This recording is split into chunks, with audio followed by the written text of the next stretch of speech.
Assalamualaikum warahmatullahi wabarakatuh.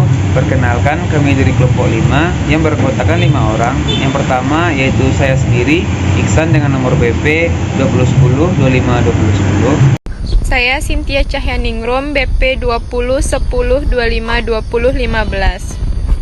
Saya Miftahul Khairat, BP 20 10 25 20 07.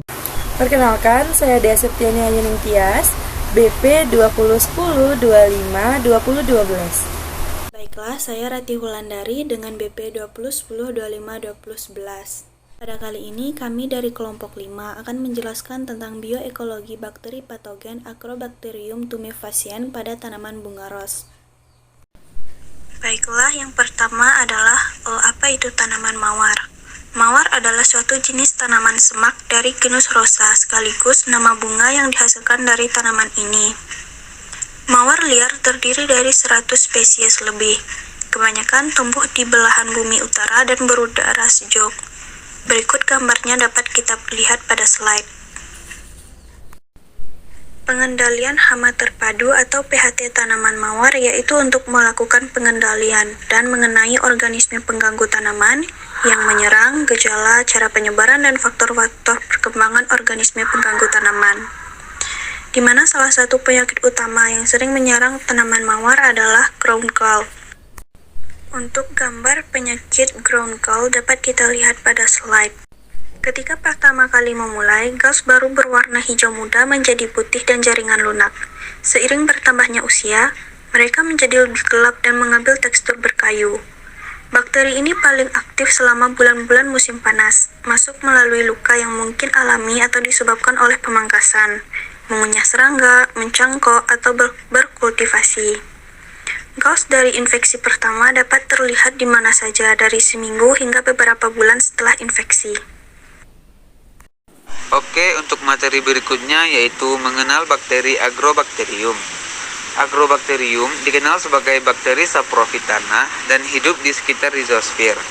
Ada 4 spesies sebagai penyebab penyakit.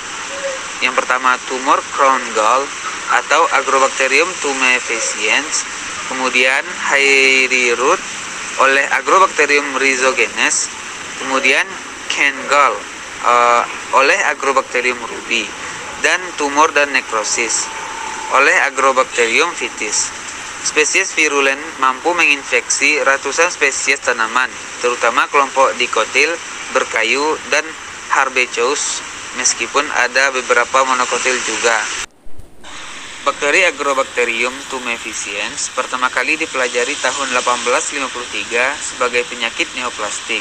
Selanjutnya, tahun 1897 ditemukan penyakit crown gall pada anggur oleh Bacillus ampelopsor, dan selanjutnya bakteri ini diduga sebagai Bacterium tumefaciens. Bakteri ini diduga sebagai anggota Schizomycete, bersifat motil, aerobik, dan mampu memanfaatkan semua jenis gula sebagai sumber makanan seperti pada standar media agar, potato, atau pepton. Bakteri ini memiliki koloni yang kecil, membulat, padat dengan permukaan halus pada suhu 25 derajat Celcius. Setelah bertahun-tahun, baru diketahui proses terjadinya tumor melalui oncogenesis. Pemanfaatan Agrobacterium tumefaciens sebagai alat transformasi didasarkan atas siklus hidupnya sebagai patogen saprofit pada tanaman yang diinfeksinya. Berikut untuk gambar yang pertama yaitu siklus hidup Agrobacterium tumefaciens. Saat di sekitar tanaman atau inang ditemukan ada luka, bakteri akan bergerak mendekat secara kemotaksis dan menembus di sela-sela sel inang. Tahap selanjutnya terjadi induksi pembelahan sel tanaman secara cepat dan tidak teratur. Pembelahan sel ini dipicu oleh adanya insersi DNA bakteri ke dalam kromosom sel inang dan menyebabkan produksi sitokinin dan auksin yang berlebihan serta senyawa opin yang digunakan sebagai penyedia nutrien bagi bakteri. Pembelahan sel jaringan tanaman yang terinfeksi akan berjalan terus-menerus dan terbentuk tumor di sekitar bagian tanaman yang terluka. Jaringan tumor yang rawan menyebabkan rentan terhadap infeksi patogen sekunder dan serangan insek. Akibat degradasi patogen sekunder yang menyebabkan tumor menjadi berwarna coklat atau hitam, dan Agrobacterium tumefaciens kembali dilepas ke tanah dan akan terbawa air atau tanah menyebabkan munculnya siklus berikutnya. Selanjutnya saya akan menjelaskan apa itu Agrobacterium tumefaciens dan tumorigenesis. Bakteri Agrobacterium tumefaciens adalah bakteri tanah yang mampu menginfeksi berbagai tanaman berbeda dibandingkan bakteri patogen lainnya. Bakteri ini menyebabkan perubahan secara fisiologi pada jaringan yang terinfeksi sehingga kambium tidak berkembang membentuk floem dan xilem secara normal, sehingga transport air dan nutrisi terganggu. Sebagai konsekuensinya, penyakit ini menyebabkan pertumbuhan terhambat dan hasil berkurang dan akhirnya tanaman akan mengalami kematian. Perkembangan penyakit tumor Agrobacterium pathogenesis melibatkan dua proses, yaitu transformasi dan tumorigenesis. Secara alami, Agrobacterium mampu mengenal molekul sinyal seperti senyawa fenolik dan senyawa gula yang dilepas oleh jaringan tanaman terluka. Sinyal ini menyebabkan bakteri bergerak menuju jaringan luka. Pergerakan Agrobacterium tumefaciens bertujuan untuk mengadakan proliferasi sel inang dan sebagai mesin replikasi DNA di tempat luka.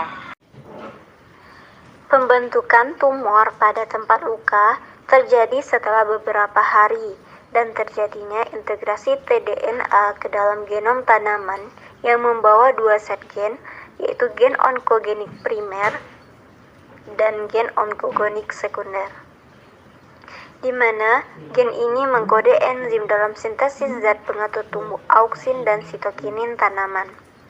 Saat terjadi proses tumorigenesis, enzim onkogenes tDNA terlibat dalam sintesis opin. Senyawa hasil kondensasi dari asam amino dan gula digunakan untuk kebutuhan Agrobacterium dalam sel tumor berupa karbon dan sumber nitrogen.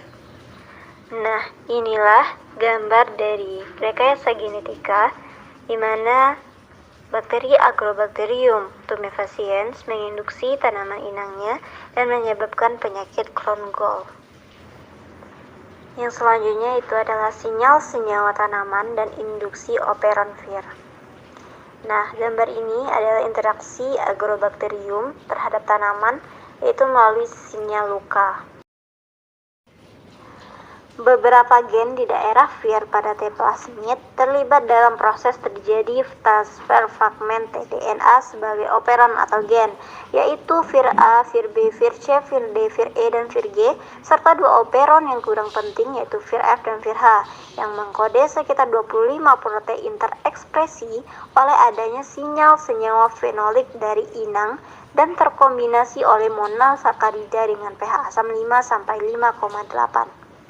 Protein-protein tersebut disebut sebagai protein virulensi atau Vir dan dibutuhkan merespons sinyal molekul tanaman dan terlibat proses transfer dari integrasi tDNA dalam genom tanaman. Seluruh daerah Vir pengendali utama daerah Vir adalah protein Vir A dan Vir G dari operon Vir A dan Vir G. Peran induksi luka tanaman pada ekspresi operon Vir dibuktikan melalui kokultivasi Agrobacterium tumefaciens dengan mesofil protoplas.